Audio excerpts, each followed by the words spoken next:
Les données de santé sont un domaine qui est en pleine explosion parce que vous voyez dans vos tablettes, dans vos smartphones, des applications santé qui sont en train d'apparaître. Vous avez également une explosion de la télémédecine en tant que telle. Donc, on peut citer la télécardiologie par exemple, qui permet à distance maintenant d'assurer une surveillance plus je dirais plus parfaite, plus complète du patient, d'alerter les praticiens quand il y a une défaillance ou il y a une alerte, donc être vraiment dans le temps réel.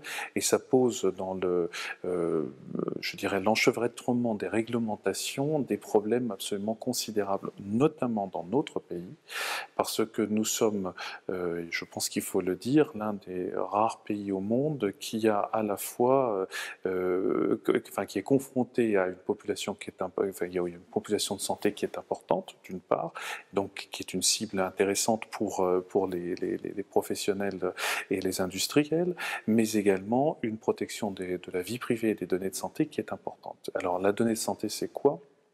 C'est une donnée dite sensible, c'est-à-dire c'est une donnée personnelle. Et c'est une donnée qui mérite de la part du législateur, qui l'a vraiment renforcée, une attention tout à fait particulière qui nécessite une autorisation préalable. Donc on est vraiment dans un débat où la notion de vie privée est toujours prima facie la première question que l'on va se poser d'un point de vue réglementaire. Et la question du praticien, cette fois-ci, c'est de se dire, est-ce que en privilégiant et en mettant autant en avant la donnée de santé, est-ce que la santé elle-même peut ne pas être un petit peu reléguée en arrière, ce qui pose de véritables problèmes, parce que on dit beaucoup de paperasserie, beaucoup de contraintes, des systèmes sécurisés, donc ça suppose des cartes, ça suppose un certain nombre de choses, et les praticiens, les professionnels de santé ne sont pas toujours partants pour pouvoir le faire. C'est sans doute en responsabilisant les acteurs pour qu'ils prennent en charge, pour qu'ils soient des adultes responsables et qu'on joue le jeu. Alors on peut envisager ensuite des audits ou toutes sortes de choses que l'on pourra vraisemblablement arriver à avoir un petit peu plus de fluidité plutôt qu'un système qui est aujourd'hui assez primaire, qui est tu ne traites pas avant que je ne t'autorise.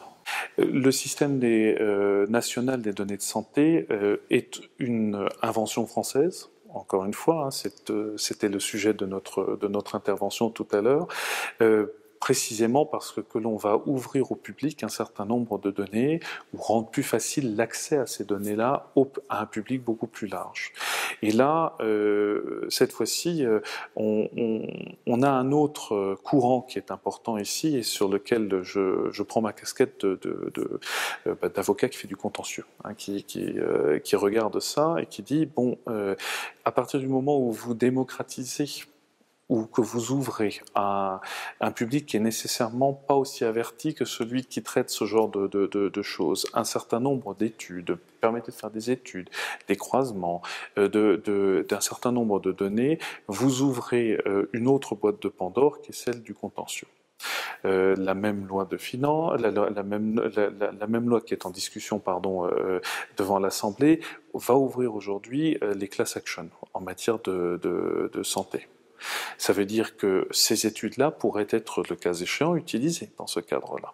Ça veut dire que nous aurions alors un système à l'américaine où la class action est l'ennemi public numéro 1 de l'ensemble des acteurs du domaine de la santé, là où on va chercher de la sécurité, c'est-à-dire une certaine stabilité, et où on a traduit cette stabilité et cette sécurité par un besoin de transparence. Est-ce que la transparence est la meilleure réponse à ce genre de choses? C'est une vraie question qui est ouverte et que nous avons débattue tout à l'heure.